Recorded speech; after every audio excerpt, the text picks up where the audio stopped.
কমিশনকে ফের এসআইআর তোপ মুখ্যমন্ত্রীর। কমিশনের কাজ ভুলে ভরা বলে সরব মমতা। মানুষের হয়রানি নিয়ে কমিশনকে নিশানা। এসআইআর এ বিজেপির আইটি সেলকে ব্যবহারের অভিযোগ। কমিশনের পদক্ষেপ অসাংবিধানিক বলে দাবি। এসআইআর এর ব্যাপারে আমি সবাইকে বলবো, ভুল ভাল করছে ইলেকশন কমিশন। জীবিতদের মৃত দেখাচ্ছে, বয়োজ্যেষ্ঠদের নাকে নল পরিয়ে নিয়ে যাচ্ছে এবং যেসব অ্যাপ করেছেন বিজেপির আইটি সেলকে দিয়ে, সেগুলো ইললিগাল, আনকনস্টিটিউশনাল, আনডেমোক্রেটিক। এভাবে চলতে পারে না। কমিশনকে এসআইআর কটাক্ষ অভিষেকের। নোবেলজয়ী অমর্ত্য সেনকে এসআইআর শুনানিতে ডাক। দেব স্বামীর মতো সেলিব্রিটিদেরও হিয়ারিং। বাংলার গর্বদের আনম্যাপ করার চক্রান্তের অভিযোগ। 26-এর ভোটে বিজেপি বিদায়ের ডাক। এসআইআরে হায়রে পোড়া কপাল, অমর্ত্য সেনকে হিয়ারিং এর নোটিশ পাঠিয়েছে।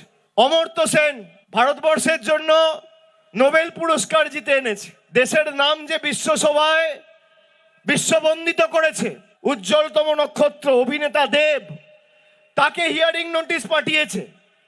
মোহাম্মদ শামি যে ওয়ার্ল্ড কাপে খেলে দেশের জন্য বিশ্বকাপ জিতেছে, তাকে এসআইআর এর নোটিশ পাঠিয়েছে। নোটিশ পাঠিয়ে আনম্যাপ করে দেওয়ার চক্রান্ত। যারা বাংলার মানুষকে আনম্যাপ করতে চায়, আগামী দিন সেই বিজেপির ছাইপাসগুলোকে বাংলা থেকে আনম্যাপ করে চিরতরে ঝেঁটিয়ে বিদায় দিতে হবে। এই লড়াই সেই লড়াই। এসআইআর নিয়ে তৃণমূলকে পাল্টা কটাক্ষ দিলীপের। এসআইআর হয়ে গেল, আমরা প্রত্যেকটি ভোটার নিজেরা ফর্ম ফিল আপ করলাম। আর একজন মমতা বলা ঠাকুর আছেন, গুরুমা, তিনিও মিথ্যা কথা বলছেন, লোককে প্রতিশ্রুতি দিয়েছেন যে সিএ তে ফর্ম ফিল আপ করবেন না, এসআইআর ফর্ম ফিল আপ করবেন না। আপনার মেয়ে এমএলএ আপনারা ফর্ম ফিল আপ করেছেন কিনা? আপনারা করবেন, ভোটার হবেন, ভোট লড়বেন, এমএলএ এমপি হবেন। আর গরিব জনতা তারা ভোটারও হতে পারবে না। আর টিএমসি নেতাদের মা বাপরা কোনোদিন মরে না, ভোট দিয়েই যায়। তার ভাইরা কি বলেছিল? যে ভোটার বাদ দেবে বিহারে তার হাত কেটে দেবো। কজনের হাত কেটেছে? এক গোছা চুলো কাটতে পারোনি। কি বলছিল? বিজেপির লোকেরা গাছে বেঁধে দেবো। কাকে বেঁধেছো? কিচ্ছু করতে পারবে না, আঁটি বাঁধতে পারবে না তোমরা। যেই 58 লক্ষ বাদ গেছে, উনি হাড় পাঁজর বেরিয়ে গেছে। দিদি বুঝতে পেরেছেন সময় খারাপ। আরো যদি 10, 20, 50 লক্ষ বাদ যায়, 1 কোটি হলে তো গেল। সুপ্রিম কোর্টে চলে যাচ্ছেন। খেলার নাম বাবাজি। ভাইপো তো তা না, দিল্লি পর্যন্ত চিৎকার করছেন আর রাস্তায় গড়াগড়ি দিচ্ছেন। শেষে দেখুন কেউ শুনছে না। এখানে এসে বলছে, জানেন ইলেকশন কমিশন আমাকে আঙুল দেখিয়েছে। তুমি সকাল বিকাল আমাদের কাঁচকলা দেখাবে আর তোমাকে আঙুল দেখিয়েছে। খুব কষ্ট হয়েছে। শুধু দিলীপ ঘোষ নন, বিরোধী দলনেতার মুখেও ফের এসআইআর হুঁশিয়ারি। এরা কি সেটা 14 ফেব্রুয়ারি বুঝতে পারবে। বিহারের সংখ্যাটা আমি জানি, পরে বলে দেবো। পশ্চিমবঙ্গটা বলে দেবো 15 ফেব্রুয়ারি বলে দেবো। বিহারে তো ভোটার লিস্ট হয়েছে। অবৈধ অনুপ্রবেশকারী কত সে সংখ্যাটা জানি, আমি বলবো না, ঠিক সময় বলবো। অত তাড়াহুড়া করার কিছু নেই। যখন আধার কার্ড ডিঅ্যাক্টিভেটেড হবে, রেশন কার্ড বন্ধ হবে, প্রধানমন্ত্রী অন্ন সুরক্ষা যোজনা থেকে কাটিং হবে, যখন অ্যাকাউন্ট ফ্রিজ হয়ে যাবে, বন্ধ হয়ে যাবে, তখন বুঝবেন যে ইনি ভারতীয় নয়।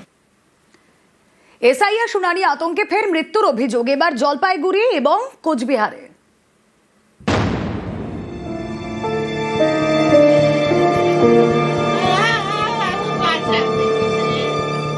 জলপাইগুড়ির ফুলবাড়ির চুনাভাটির বাসিন্দা মোহাম্মদ খাদেম মঙ্গলবার সকালে বাড়ির কাছে একটি গাছ থেকে তার ঝুলন্ত দেহ উদ্ধার হয়। পরিবারের দাবি, 31শে ডিসেম্বর শুনানিতে হাজিরা দেন মোহাম্মদ খাদেম। তারপর থেকে আতঙ্কে ছিলেন। সোমবার সন্ধ্যে থেকে নিখোঁজ। মঙ্গলবার সকালে ঝুলন্ত দেহ উদ্ধার হয়। শুনানির আতঙ্কেই আত্মঘাতী হয়েছেন বলে দাবি পরিবারের। আর বাবা তো সুসাইড করছে ওই পাশের জঙ্গলের মধ্যে, কারণ ওই এসআইআর এর আতঙ্কে। ডাক পড়েছিল হিয়ারিংও গেছি, হিয়ারিং সব সমাধান হয়ে গেছে। হিয়ারিং হওয়ার পরেও বাবা ভাবতেছে কি করবে, আমাদেরকে কোথায় নিয়ে যাবে, বাংলাদেশে পাঠাবে নাকি, ওইটার আতঙ্কেই বাবা এইসব হিয়ারিং।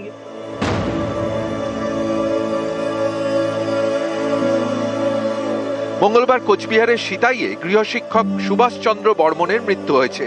পরিবারের দাবি, স্ত্রীর নাম বাদ পড়ার আশঙ্কায় ছিলেন। শুনানিতে ডাকতে পারে এই আতঙ্কে ভুগছিলেন। এর জেরেই সুভাষচন্দ্র বর্মন আত্মঘাতী হয়েছেন বলে দাবি পরিবারের।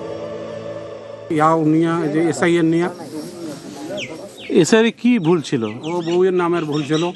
কি ভুল ছিল? ভুলটা হলো কি, এখন ওই ভাইয়ের নাম বোধ হয় স্বামীর নাম হয়ে আছে। ডাক পেয়েছিল? না, ওগুলোর ডাক পায়নি। টেনশন করতো এটা নিয়ে? টেনশন মানে দারুণ টেনশন।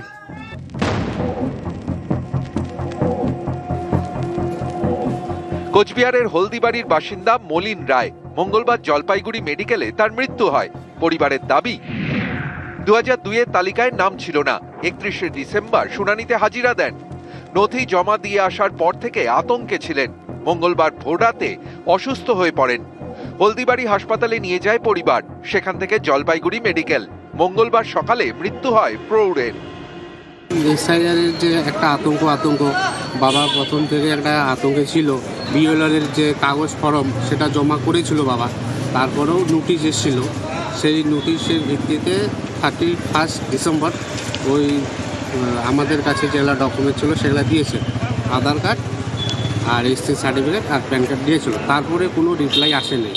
সেদিন থেকে হয়তো বাবা ভিতরে একটা চাপে ছিল। নিউজ 18 বাংলা। বাংলার আইন শৃঙ্খলায় নজর নির্বাচন কমিশনের। প্রতি সপ্তাহে জেলা ভিত্তিক রিপোর্ট তলব, সিইও কে নির্দেশ জাতীয় নির্বাচন কমিশনের। কথা বলবো, প্রতিনিধি মৈত্রী ভট্টাচার্য রয়েছেন সঙ্গে। মৈত্রী, নির্বাচন কমিশন ঠিক কি ওপর ভিত্তি করে এই রিপোর্ট চেয়ে পাঠিয়েছে? দেখো, নির্বাচন কমিশন মূলত বৈঠকে বসেছিল গতকাল যে কেন্দ্রীয় বাহিনী নিয়ে নির্বাচনের আগে কত কেন্দ্রীয় বাহিনী মোতায়েন করা দরকার নির্বাচনমুখী রাজ্যগুলির জন্য, এবং সেখানেই সিইওকে নির্দেশ দেওয়া হয়েছে কমিশনের তরফ থেকে যে এবার থেকে প্রতি সপ্তাহে রাজ্যের যে সমস্ত জেলা ভিত্তিক রিপোর্ট দিতে হবে আইন শৃঙ্খলা পরিস্থিতি নিয়ে, এবং এই রিপোর্ট তৈরি করবেন সংশ্লিষ্ট জেলার জেলা শাসকরা, এবং সেই রিপোর্ট কমিশনের দপ্তরে পাঠানো হবে। এই রিপোর্ট খতিয়ে দেখতেই কিন্তু স্পর্শকাতর বুথ এবং তারপরে চূড়ান্ত হবে কত কেন্দ্রীয় বাহিনী পাঠানো হবে সেটা।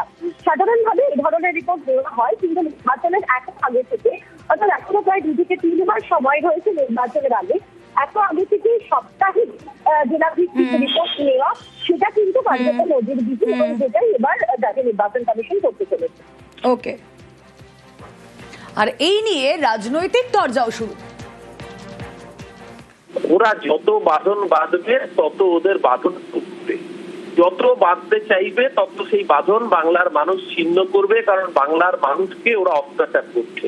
যত বাহিনী আনতে চাইবে তত মানুষ আরো বেশি করে ঐক্যবদ্ধ হবে, কারণ প্রতিদিন প্রতিনিয়ত বাঙালির উপর আক্রমণ চলছে, বাঙালির উপর অত্যাচার চলছে।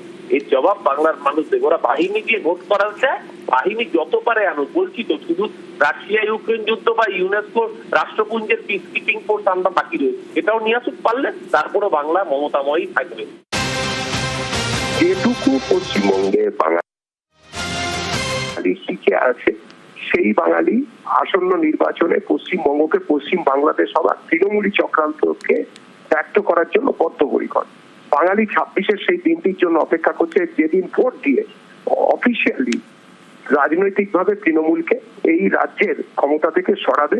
বাঙালি জিতবে, তৃণমূল হারবে।